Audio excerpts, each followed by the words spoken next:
mbokk yi jërë ngeen jëf seen ànd ak télévision Futur Média ñu am mbégte teewaat fii ak Soir d'info di dalal Ndiaga Gueye. Ndiaga ñu ngi lay nuyu. maa ngi lay nuyu.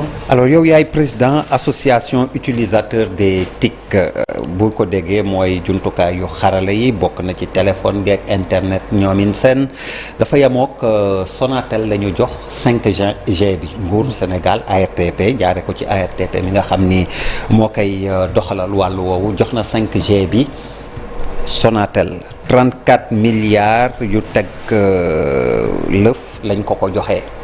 alors balaa ñuy dugg ci ban njeexital lay am ci consommateur beeg yan coppite la nar a indi déjà buñ ne président association utilisateur des TIC ñu bëgg leeral mooy yéen comme ni ASCOSEN di taxawoo consommateurs yi ci wàllu yi ñuy jëfandikoo loolu mooy seen cër mooy seen taxawaay.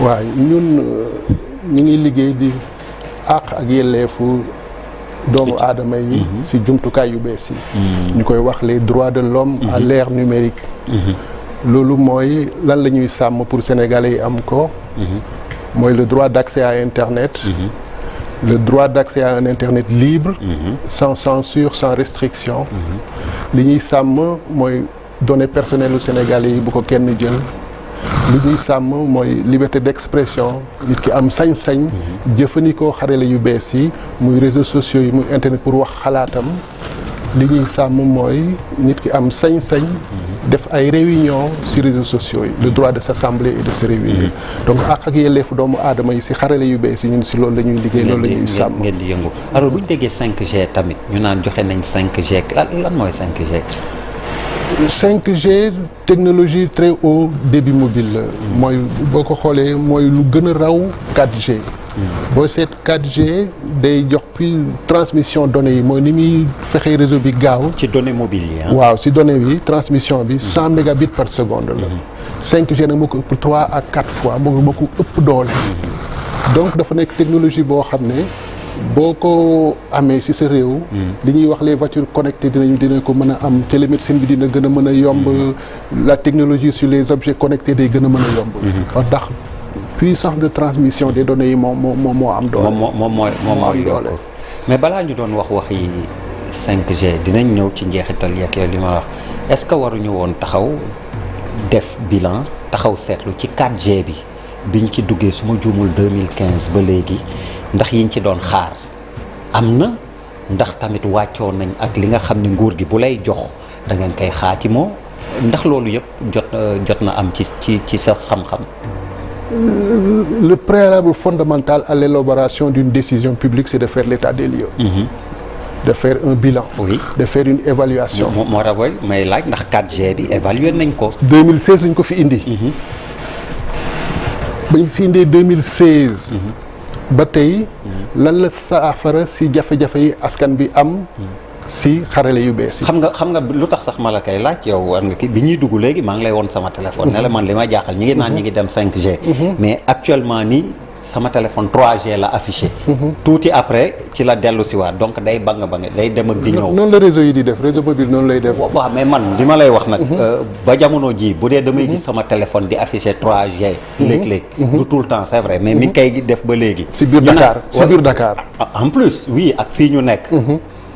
qu'on appelle les cartes. mooy qualité bi réseau des na. exactement loolu fa laa bëggoon ñëw ak yow bu ñu naan 5G ndax mën nañ ko gëm ak ni ngay wax mu gën a gaaw télémédecine fii nangam sangam est-ce que loolu bu ñu la ko waxee te nga gis sa téléphone 3G ci affiché mën nga ko gëm. waaw moo tax ma ne bu ñuy indil 5G.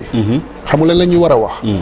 loolu lañ lay saafara ci jafe-jafe askan bi. Parce que boo xoolee au moment où les opérateurs comptent leur chiffre d'affaires en termes de milliards, oui, l'utilisateur sénégalais est confronté au quotidien à un accès à un service de qualité accessible à un tarif abordable. loolu la jafe-jafe askan bi di am. yokk si ne képp koo xam ne da ngay jëfandikoo jumtukaay yi comme facteur technique de production pour nga liggéey. waaw nga xam ne sa capacité de croissance. c'est plombé à cause de dafa war a yokk. mais c'est plombé à cause de la cherté des prix et de la qualité des services qui laissent à désirer. troisième jafe-jafe bi nga xam ne secteur bi am na ko. doo gis ay Sénégalais yu siy liggéey. Donc c'est un secteur qui est contrôlé à 90% par des étrangers. Donc jafe-jafe yi dafa bëri ci secteur bi. mais lu waral loolu tamit que Sénégalais yi budul benn nit ñu booloo mën laaj yi nga xam ne ñi ngi koy faral di jox ñi jël. waaw jafe-jafe yi bëri na moo xam ne pour xam. lan moo ko indi. moo di ne absence de concurrence. dans le secteur des télécoms. On n'a jamais travaillé pour créer les conditions d'une croissance saine et loyale entre les opérateurs. li ko waral moom mooy ni ñuy réguler secteur bi. sooxe na politique gouvernementale bi ci secteur bi sooxe na. loolu moo indi jafe-jafe yëpp nga am ci secteur bi. pour jox la benn firnde. ci novembre 2022.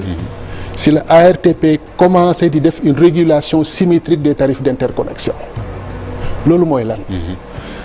xam nga secteur des télécoms diggante opérateurs yi. voilà secteur des télécoms dafa am ñaari marché. mooy marché du gros. ak marché du détail.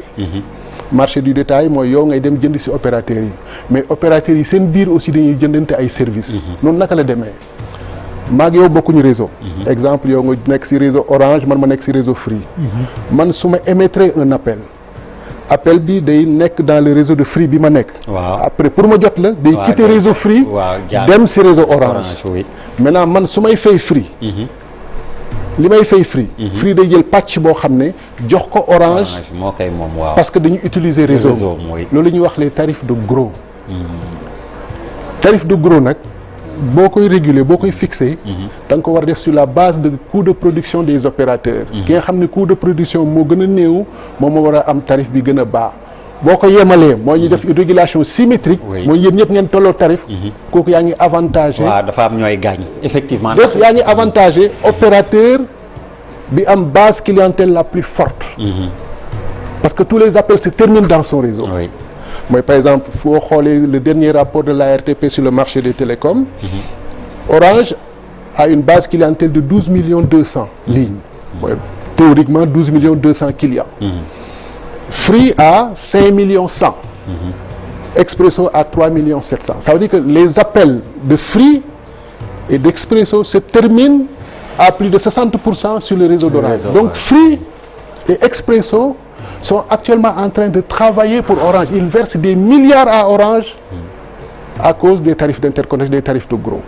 Or li doon yoon moom mooy l'ARTP def une régulation asymétrique des tarifs d'interconnexion. nga xam ne waaw donte kee ëpp na abonné ëpp na li ñuy utiliser réseau ni ngay wax ku ci nekk di ci gis sa bopp bañ a gaañ kenn. Actuellement Free et Expresso travaillent pour Orange. comprendre naa fi ngay waxee léegi. milliards lañ leen di jox. boo déggee problème yi lay passé Expresso amoon ko ba licence mais c'est à cause de ces problèmes. Pire encore est-ce que tu sais que Free a augmenté ses tarifs. te kenn xamu ko parce que. li leen ARTP li leen yokk tarif te kenn du ko yëg. maa ngi ñëw gis nga leen ARTP teg. mooy tarif d'interconnexion symétrique. dañ ko répercuter sur le client. ñoom dañu wëlbati ko di ko fayeeku ci askan wi. mais nu ñuy def sinon dañuy tëj. mais naka loolu amee te ni nga wax. te nit ñi xam nga mën nga parce que man yëguma fu ñu ne yokk mën nga yokk sa prix. de deux manières.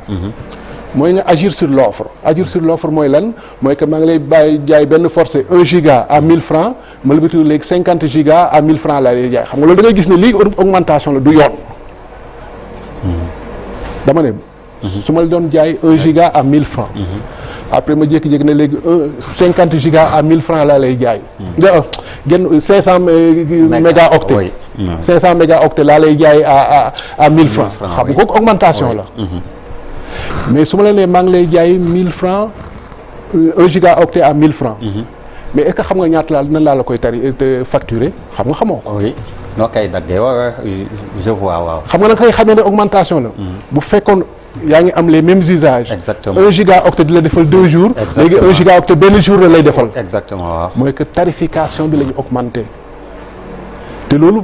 consommateur yi noonu rek la koy mën a xamee boo demee par exemple si page Facebook wala kii bu Free clients yi dañuy kaas rek ne dama doon jënd 10 giga mu def ma une semaine léegi 10 giga 2 jours la ma léegi mu jeex te loolu yëpp li ko indi li ARTP jël décision depuis novembre def une tarification symétrique des tarifs d'interconnexion muy indi problème bi yëpp si secteur bi xam nga loolu du régulation bu baax parce que munoo ne samay concurrent ñoom ñooy liggéey pour man.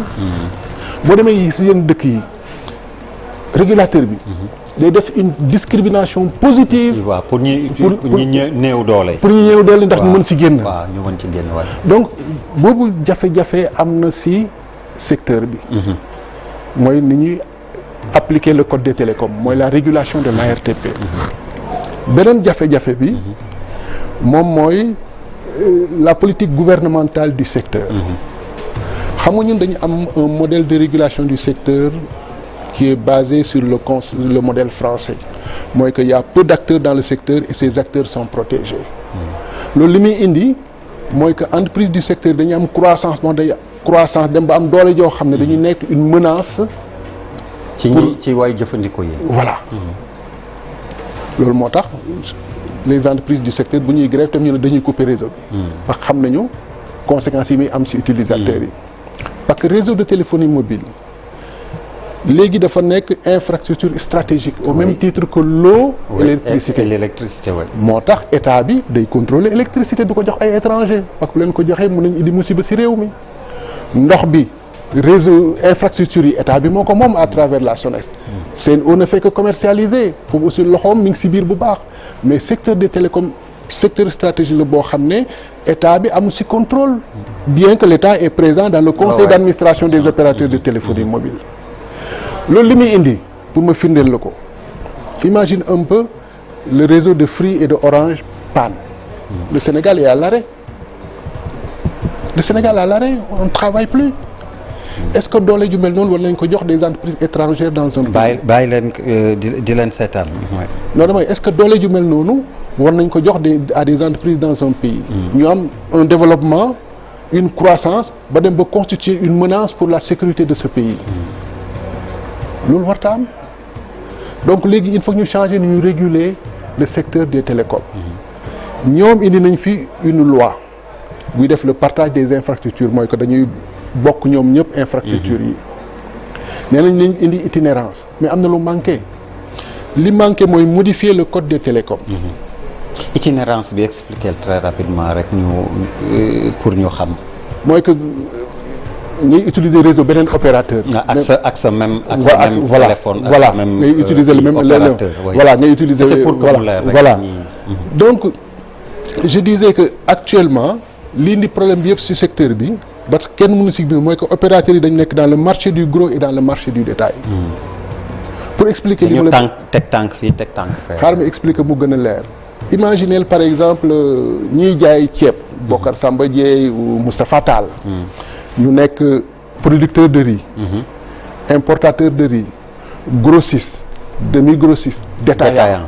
ça veut dire du début que à la fin chaîne bi ñu. toute la chaîne de valeur nekk seen loxo ñu mu nekk seen loxo. loolu moo am dans le secteur des télécoms. Imaginez la Sonacos nekk une entreprise qui produit de l'huile. qui importe de l'huile. di béy gerte qui est grossiste. non qui est grossiste. demi grossiste détaillant ça veut dire que tu as besoin d'un quart de litre d'eau tu vas l'acheter à la Sonacos. mais la Sonacos allait avoir un chiffre de milliards de milliers de milliards non seulement day am un chiffre d'affaires de milliers de milliards mais il aurait la capacité d'évincer du marché tout nouvel entrant. et c'est ce que font les opérateurs. léegi concrètement ñu dem waxtu wi daf ñu commencé dab ci 5G bi concrètement ban impact lay am ci way jëfandikoo yi. c'est ça le problème. ci wàllu njëkk li ni nga wax ndax dina gën a yéwén dina gën a gaaw gën a baax mais aussi ci njëkk yi surtout que fii nit ñi sont focus ci prix yi njëkk yi moo intéressé. alors investissement boo gis d'une manière générale ñaari impact la war a am. investir ça veut dire produire plus à moindre coût. Ça veut dire quoi? Ça veut dire qu'il y a abondance. Et quand il y a abondance, la conséquence c'est une baisse des prix. Deuxième impact de l'investissement d'une nouvelle technologie, c'est l'amélioration de la qualité. Voilà les deux résultats qu'on cherche quand on amène une nouvelle technologie. Loolu est-ce que 4G indi na ko fi? Amélioration de la qualité et baisse des prix. Est-ce que yow fii kay prix yi augmenté nga fi dégg? Donc li fi 4G bi deful, est-ce que 5G bi na ko fi def? Et d'ailleurs boo dégloo le discours des autorités, ils parlent de tout en se concentrant sur les usages. naa dina faciliter télémédecine, dina faciliter les voitures connectées. mais duñ la wax mukk ne la dina tax les déserts numériques ñu saafara ko. mooy zone yi nga xam ne amul internet bi amul réseau bi. bëggoon naa la. dina saafara prix dina saafara qualité bi. exactement parce que conséquence bi loolu la gis nañ ba léegi am na zone yoo xam ni amuñu réseau. da nga fay dem aussi bien pour téléphone waxuma boo amul réseau téléphone waxatuma la ak données mobiles donc loolu tamit c'est un autre problème. moo tax ma ne bilan bi la autorité du def. en état des lieux. parce que boo xoolee bi ñuy lancé 4G bi en 2016. si cahier des charges bu Orange. ñi ngi waxoon ne Orange en 5 ans waroon na couvrir 70% de la population en 2020. La population du Sénégal en 2020 c'était à peu près 16 millions comme ça. Donc Orange devait couvrir à peu près 10 millions de la population sénégalaise. Est-ce que Orange def na ko? On ne sait pas. Orange devait couvrir zone frontalière yi nga xam ne yëpp sa population a plus de 200 habitants. ah gox bu am ñaar zone frontalière yi mais zone frontalière yi ci wetu frontière yi dafa war a parce que souvent ñooñu tamit dañ mujj naan réseau dëkk bi ñu jege noonu bi ñu amal frontière la ñuy mujj utiliser. mi ngi noonu nag donc problème yi ñu ngi fi ba tey te loolu depuis 2016 lañ ko waxoon. donc li nga xam ne 4G bi saafarawu ko est-ce que mën nga yaakaar ne 5G bi na ko saafara. kooku beneen problème. 5G bi ensuite li nga war a interroger wu lu tax ñu jox rek 5G bi Orange. mais justement ñeneen ñi nee ci koppar liñ ko bëggoon jaayee dafa mel ni seen loxo jotul woon seen ginnaaw wala dañu mënul woon. parce que tout simplement ils sont sûrs que bu ñu ko jëndee du ñu rentabiliser leur investissement. duñ ci génn. mais attends kaay investir pour améliorer la qualité. pour gën a mën a jaay nga ne du ma jënd. ça veut dire tout simplement que yow gëm nga ne lii ngay bëgg a jënd buñ la ko jaay doo si génn. mais ndax tamit mën nañ ko ndax mën nañ. ki nga xam ne déjà dafa am problème. xam nga mën ngoon ko ne jënd ok mais jënd bu ñu nee prix bi ni ñuy wax 34 milliards nangam sax. bu dee benn opérateur kese. moo ko mën. non du question ñàkk man parce que même bu mënu sa boole bee banque yi ñu lebal la problème bi mooy. est-ce que di nga c'est pas évident. si en tout cas la mise de base. c'était 19 milliards virgule 5. waaw ñu mujjee 34 et pour faire 5G. il faut juste 80 mégahertz de bande. Maintenant Orange moom moo yokk capacité am. pour dem à 130 mégahertz je pense. donc Orange moo yokk capacité am pour améliorer la qualité de sa 5G. donc mise de base bi c'était 19,5 milliards. Free proposé 3 milliards. Expresso proposé 2 milliards. Posez-vous la question pourquoi. xam nga loolu laay wax xam nga entre mise de base bi ak fi ñu mujjee déjà bëri na mais ñi aussi li ñu proposé néew na lool ñu ne la. mais parce que xam nañ ne buñ ko jëndee duñ si génn. mais kon Orange lu tax Orange jënd ko ñoom jënd nañ ko xam nañ ni dinañ ci génn. secteur nañ ko surtout. gis nga secteur bii. l'ARTP ne prend que des décisions favorables à Orange jox naa la exemple léegi sur la tarification du gros problème bi mooy ni ñuy réguler secteur bi la. L'autorité de régulation ne prend que des décisions favorables à Orange. On ne peut pas concevoir que dans un secteur aussi sensible qu'on fasse une régulation symétrique des tarifs d'interconnexion. Je vous dis que Orange et Expresso sont en train de Free et Expresso sont en train de travailler pour Orange. Et ça c'est suite à la décision. Ça c'est suite à la décision de l'ARTP de régulation symétrique des tarifs d'interconnexion. Alors que ça devrait se faire d'une manière asymétrique. C'est une décision qui date de novembre 2022.